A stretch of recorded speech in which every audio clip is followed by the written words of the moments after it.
Hello बच्चों, welcome to back my channel. तो बच्चों, पिछले वीडियो में हमने क्वेश्चन नंबर 2 कंप्लीट किया है। अब इस वीडियो में हम क्वेश्चन नंबर 3 क्या करते हैं, कंप्लीट करते हैं। ठीक है, तो क्वेश्चन नंबर 3 क्या दिया है पहले देखते हैं। तो देखो, it is known that error in measure of reaction temperature. कुछ तो एरर आ रहा है, एक रिएक्शन है, उस रिएक्शन का जो टेम्परेचर है उसमें क्या हो रहा है, एरर आ रहा है इन 0 degree Celsius in a certain experiment. कुछ तो एक्सपेरिमेंट चालू है, उसमें क्या हो रहा है, टेम्परेचर का एरर आ रहा है। Is a continuous random variable given by, तो उसका एक फंक्शन दिया गया है, रिएक्शन जो है उसका क्या दिया गया है, फंक्शन दिया गया है। तो क्या फंक्शन दिया है, f of x is equal to x square divided by 3 for -1 less than x, x less than 2 and is equal to 0 otherwise. अब देखो, ये बहुत से बच्चों को इसका अर्थ मीनिंग नहीं समझ में आता। तो देखो, अगर ये -1 होगा, लिमिट दिए है -1 से 2, देखो -1 से 2 लिमिट दे। अगर ये 3 हो जाएगा, अगर ये -2 हो जाएगा, तो ये जो फंक्शन है यहाँ पर दिया हुआ है एक्स स्क्वायर डिवाइडेड बाई 3, तो इसकी वैल्यू क्या हो जाएगी, यहाँ पर 0 हो जाएगी।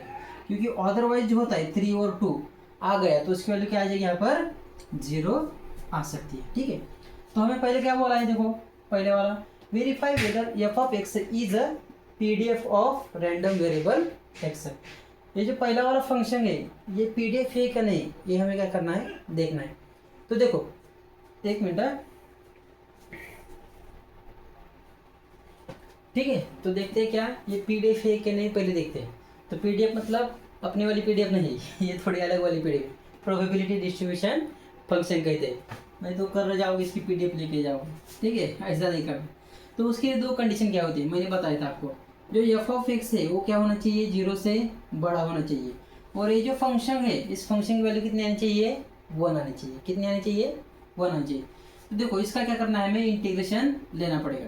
तो इंटीग्रेशन कहाँ से लेना है, हमें -1 से 2 तक लेना है। -1 से 2 तक लेना है, किसका लेना है, एफ ऑफ एक्स का हमें क्या करना है, इंटीग्रेशन लेना है। तो लेते हैं, चलो -1, ठीक है। तो यहाँ पर देखो 2 आ जाएगा, यहाँ पर -1 आ जाएगा। एफ ऑफ एक्स की वैल्यू क्या है, एफ ऑफ एक्स की वैल्यू है एक्स स्क्वायर डिवाइडेड बाई क्या है, उसकी वैल्यू 3 इंटू क्या है, यहाँ पर डी एक्स है। अब चलो इंटीग्रेशन लेते हैं। अब 3 कांस्टेंट है, ठीक है। जो नंबर्स होते हैं वो कांस्टेंट होते हैं हमेशा, याद रखो, बहुत से बच्चों को मालूम नहीं होगा। जो नंबर हो गए वो क्या होते हैं, कांस्टेंट होते हैं। तो 3 कांस्टेंट है, उसको मैं इंटीग्रेशन के बाहर लेता हूँ, लेकिन वो 3 डिवाइड बाई में है, नीचे है। नीचे मतलब जो 1/3 है वो नीचे ही आएगा, ठीक है। इंटीग्रेशन को इंटीग्रेशन -1 से 2, यहाँ पर क्या रहेगा, सिर्फ एक्स स्क्वायर डी एक्स। अब देखो, एक्स स्क्वायर का इंटीग्रेशन क्या होता है, पहले समझो अच्छी तरह से। एक्स का क्या होता है, एक्स स्क्वायर का क्या होता है, एक्स क्यूब का क्या होता है, ठीक है। एक्स का इंटीग्रेशन होता है एक्स स्क्वायर डिवाइडेड बाई 2। यहाँ पर कुछ नहीं, मतलब क्या होता है, 1 होता है। तो इसमें 1 ऐड कर दो और इन दोनों को बाद में यहाँ पर लिख दो, 1 + 1। 1 + 1 कितना होगा, 2। 1 + 1 कितना होगा, 2। इसीलिए उसका integration x square divided by 2 होता है। वैसे ही सेम यहाँ पर 1 ऐड कर दो और यहाँ पर 2 + 1 लिख दो, ऊपर वाला ही नीचे लिख दो, यानी कि यहाँ पर क्या आ जाएगा, एक्स क्यूब डिवाइडेड बाई 3 आ जाएगा। वैसे ही इसका क्या आ जाएगा, 3 में एक ऐड कर दो 4 और वही 4 को नीचे लिख दो, x square x raise to 4 divided by 4, यहाँ पर क्या हो जाएगा, उसका आंसर आ जाएगा। अब देखो, यहाँ पर एक्स स्क्वायर है तो उसका इंटीग्रेशन क्या आ जाएगा, 1/3 एक्स क्यूब डिवाइडेड बाई क्या आ जाएगा, यहाँ पर 3 आ जाएगा। यहाँ पर इंटीग्रेशन कहाँ से कहाँ तक है, -1 से लेके 2 तक ये उसका लिमिट है। अब देखो 3 × 3 कितना आता है, यहाँ पर 3 × 3 आता है 9 आता है, कितना आता है, 9 आता है। और यहाँ पर क्या रह जाएगा, सिर्फ अंदर रह जाएगा एक्स क्यूब, और यहाँ पर लिमिट क्या है, -1 से 2 तक। अब क्या करते हैं, लिमिट अंदर पुट करते हैं। लिमिट क्या है, अपर लिमिट पहले पुट करना है, तो 1/9 अपर लिमिट क्या है, यहाँ पर अपर लिमिट का क्यूब कर दो, 2 का क्यूब 8 माइनस लोअर लिमिट 1 का क्यूब 1, ठीक है, अपर लिमिट -1। लेकिन बच्चों रुको, यहाँ पर -1 है तो -1 का क्यूब कितना आता है, -1 ही आता है, हमेशा याद रखो, यहाँ पर मिस्टेक मत कर देना। कैसे आता है, देखो -1 × -1 कितना आता है, +1 आता है। अगर +1 को फिर से -1 से मल्टीप्लाई कर दो तो क्या आता है, -1 आता है। समझ में आ गया, ऐसे करना होता है उसका, ठीक है। अब ये माइनस माइनस क्या हो जाएगा, प्लस हो जाएगा। 8 + 1 कितना हो जाएगा, 9 हो जाएगा। तो यहाँ पर आ जाएगा 9 / 9, 9 से 9 कट हो जाएगा और यहाँ पर क्या आ जाएगा, 1 आ जाएगा। हमने कहा था अगर यहाँ पर 1 आ गया तो क्या है, फंक्शन का है, फंक्शन जो है हमारा f(x) इज क्या है, PDF है, प्रोबेबिलिटी डिस्ट्रीब्यूशन फंक्शन।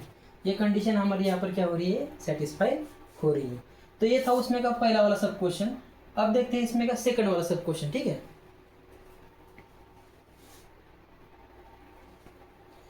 अब देखो ये सेकंड वाला क्या है, अब इसको भी सॉल्व करना पड़ेगा। ठीक है, तो इसको मैं एज इट इज ले लेता हूँ। क्या है यहाँ पर, p in bracket 0 x, x is <= 1। अब इसको हमें क्या करना है, सॉल्व करना है। तो इसका लिमिट दिया हुआ है 0 से लेके 1 तक। तो देखो इंटीग्रेशन कहाँ से लेना है हमें, 0 से लेके 1 तक लेना है।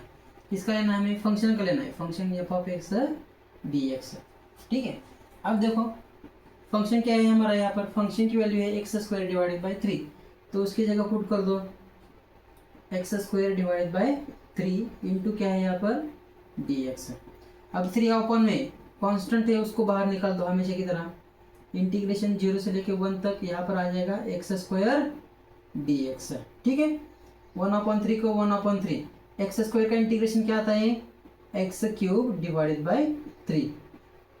लिमिट क्या है इसके, लिमिट देना मत बोलना, लिमिट है 0 से लेके 1 तक। अब देखो ये 3 × 3 कितना हो जाएगा, यहाँ पर 9 हो जाएगा। तो 1/ क्या आ जाएगा, 9 आ जाएगा।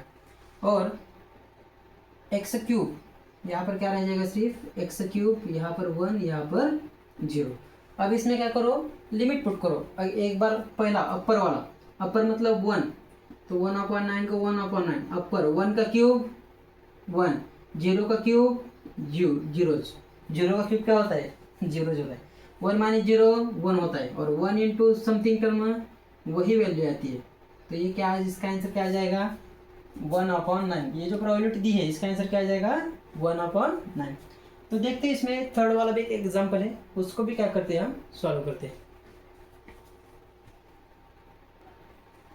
अब देखो थर्ड वाला एग्जांपल इसमें, अब इसको क्या करना है, हमें क्या करना है, देखो find the probability that x is negative.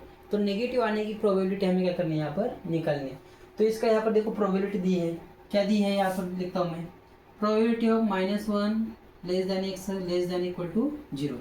अब इसको हमें क्या करना है, सॉल्व करना है।